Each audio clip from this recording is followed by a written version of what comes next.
Hello, CIS171 students. I am Kelly Kleindorfer, and I'll be your instructor for our online course. I wanted to take this time just to walk you through our week one in Blackboard so that you could see what there is to get accomplished.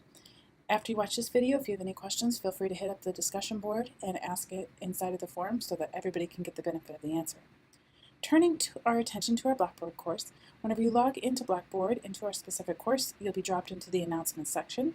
Make sure that you check out those announcements as new ones come up every week.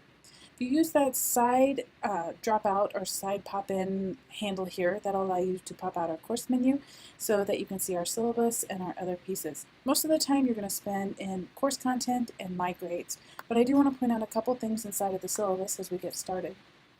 Inside our course syllabus, you'll find contact information for me as well as office hours. I also want to point out the study expectations and the required materials. Make sure that you're getting an e-textbook for your textbook, Java for Everyone, not a physical textbook. Obviously, a physical textbook is not going to have videos in it and interactive assignments. So you want to make sure that you do have the e-book. There is an error here. This says for JDK 9, we actually want JDK 8, so make sure that you check out that announcement about that. The other thing that I want to point out to you, in addition to all this, make sure that you check out the revision of the assignments and the late assignments. I want to point out to you the drop for non-attendance and the quit attending in the progress grades. Make sure that you're familiar with those as we get started in our course so that you're not dropped unintentionally.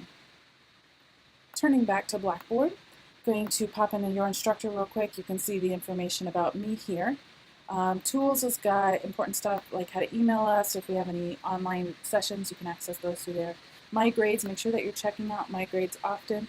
If there's any feedback, there'll be I think it's a green bubble, maybe it's a green exclamation point showing up here that will give you feedback. And I do use rubrics where I can, and you'll see those right here, view rubrics, so that you can see how assignments are graded.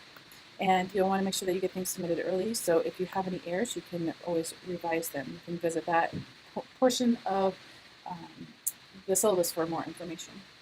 Inside our week one, let's click on the title of the folder to get into it. We're going to talk about what is Java. I want to know why you want to learn Java, not just because industry says you should. Why are you inside of this course? And we got four things we're going to do this week. We're going to get access to a digital textbook. We're going to set up Java and Eclipse on our computer. You're going to meet your other classmates in here, and then we're going to talk just briefly about what is object-oriented programming. We click inside each of these folders to get into them, and you'll see there's more information inside of them. I'm just going to pop over to the Java, set up Java IDE, just so you can see what the inside of those folders would look like. There's a lot of instructions. I want to point out these two videos down here. One is on Windows and one over here. This one's on a Mac. These videos were made on Eclipse Oxygen Release 1. So the environment looks basically the same. There are just a few minor differences that may not look like Proton, which is what you're downloading there. So make sure that you get in there and get your system set up early.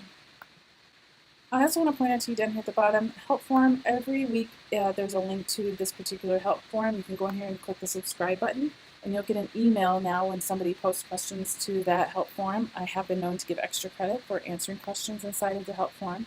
So make sure that you're subscribed to that and you can stay up to date with your classmates. Another component I want to point out inside of each week is a completion list. This will allow you to make sure that you have submissions for every item inside of the week one folder, and you can mark that reviewed before continuing. Our course is set up so that once you finish a week, you can usually move on to the next week. So once you get finished with items inside of week one, on Wednesday you'll be able to start week 2 items. So those of you that want to work ahead or at a little bit faster pace can do so. Otherwise, if you want to follow along, things are due Tuesday nights, so you'll want to get things submitted early if you want to have the opportunity to revise and resubmit for a chance to earn full points. If you have any questions as we move forward, please be sure to ask me so that there's no confusion. Next week, our video will start in Eclipse so that you can see what the programming space looks like, use it a little bit more beyond the Hello World assignment. And we'll start working with variables and arithmetic next week. Have a fantastic week. I look forward to working with you this semester.